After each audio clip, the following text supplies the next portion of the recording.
அன்பார்ந்த தேவேந்திர குல வேளாளர் சமூக சொந்தங்கள் அனைவருக்கும் என்னுடைய பணிவான வணக்கங்கள். சிவகங்கை மாவட்டம் மானாமதுரை கிருஷ்ணராஜபுரத்தைச் சேர்ந்த பட்டாதாரி இளைஞர் ஆகாஸ்ட் லிசன் 8/3/2026 அன்று காவல்துறையால் அடித்து மிக கொடூரமான முறையில் படுகொலை செய்யப்பட்டிருக்கிறார்.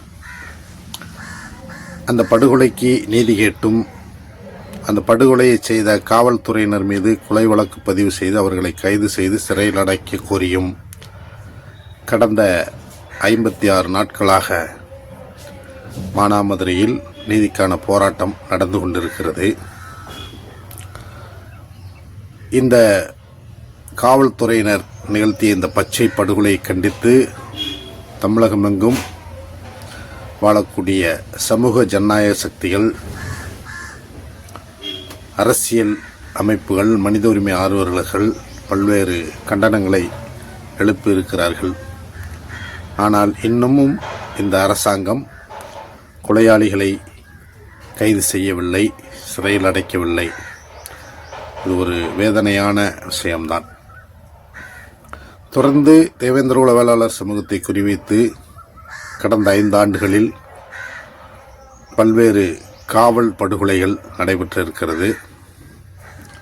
இதற்கெல்லாம் முழுமையாக நீதி கிடைச்சிருக்கிறா அப்படின்னா இல்லை என்று தான் சொல்ல வேண்டும்.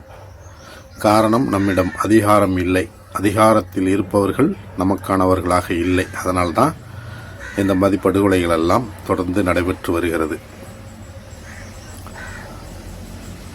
வழக்கமாக இந்த படுகொலையும் அப்படியான ஒரு அநீதி இழைக்கப்பட்டு விடக்கூடாது என்பதற்காக ஆகாஸ்ட் லிசனுடைய பெற்றோரும் சமூக செயல்பாட்டாளர்களும் இணைந்து 56 நாட்களாக ஒரு உறுதியான மக்கள் போராட்டத்தை ஜனநாயகபூர்வமான வழிமுறைகளில் நடத்தி கொண்டிருக்கிறார்கள்.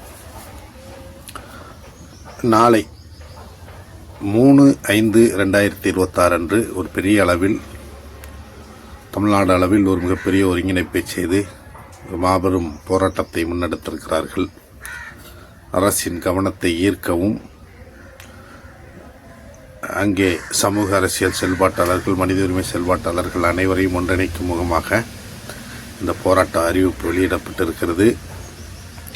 தமிழ்நாடு எங்கும் வாழக்கூடிய தேவேந்திர குல வேளாளர் சமூக உறவுகளும் அமைப்புகளும் மற்றும் ஏனைய தமிழ் சமூகங்களும், மனித உரிமை செயல்பாட்டாளர்களும், தமிழ் தேசிய அமைப்புகளும் இந்த போராட்டத்தில் பெருந்திரளாக பங்கெடுக்க வேண்டும் என்று கேட்டுக்கொள்கிறோம். இது ஏதோ ஒரு சமூகத்திற்காக இழைக்கப்பட்ட அநீதியாக கருதக்கூடாது.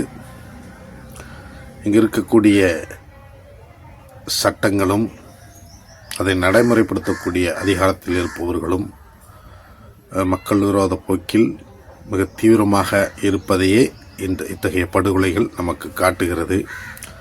எனவே வாய்ப்புள்ள அனைவரும் இந்த போராட்டத்தில் பங்கெடுத்துக் கொள்ளுமாறு மீண்டும் கேட்டுக்கொள்கிறோம்.